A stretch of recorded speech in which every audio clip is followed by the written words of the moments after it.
For children, learning is a social and interactive process that takes place with teachers, other students, and parents. Our emotions and relationships affect how and what we learn. Students are far better prepared to succeed in school and in life if they have learned social and emotional competencies in addition to academic skills. We know that when kids have strong social and emotional learning skills, that they are better able to achieve academically, better able to work with others on a team, to collaborate, to manage conflict, to manage stress, to achieve goals. They have better life outcomes. So it's critically important that we take this seriously if we want to educate the whole child. Social emotional learning is basically the focus on social emotional skills, how to interact with others, how to understand yourself, how to be able to behave in a way that you're supposed to in the right settings.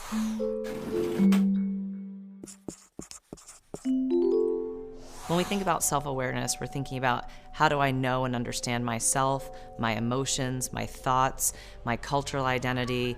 What are the ways in which I feel about a certain situation? Why might I feel that way? How do I understand myself and how I fit into my family and my community and the broader world?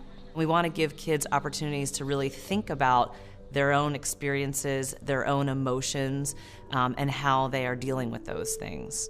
Self-awareness is really being in touch with oneself. I think as a parent, the best thing you can do is to be honest about how you're feeling, because kids look at us as we're invincible. You know, we're perfect, and we're not. And so I think having honest conversations about your struggles, whether it's at work or, you know, a goal that you're trying to achieve and the challenges that you're having in achieving those goals, kind of brings your situation down to their level so they know they're not alone and that it's normal to kind of feel these different things. One of the things that we work on when we talk about self-awareness is helping students understand emotions. So teaching the vocabulary for emotions, teaching students to think about what different emotions feel like, and being able to name that for themselves is an important part.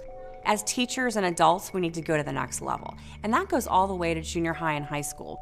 There's things called emotion wheels, where you have all sorts of words that even as adults we can look at and say, oh yeah, that's a great word for that emotion. So really being able to help them identify their emotions is huge and give them vocabulary that's challenging them. Secondly, then, what do they do with those emotions? What gets you nervous? Or when do you feel stressed out? Or when do you feel angry? Well, I feel angry when Johnny takes my truck. What do you do about it then? But in high school, the same type of thing applies. If I see my friend Stephanie talking to Lisa or sitting with her at lunch, what do I feel? I feel jealous inside. And then asking myself, is that really a big problem? Is that a small problem?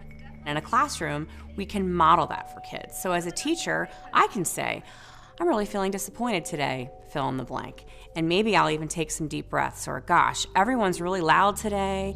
We couldn't go outside for recess. I'm feeling frustrated. I need to take some deep breaths. So modeling that for kids is really important.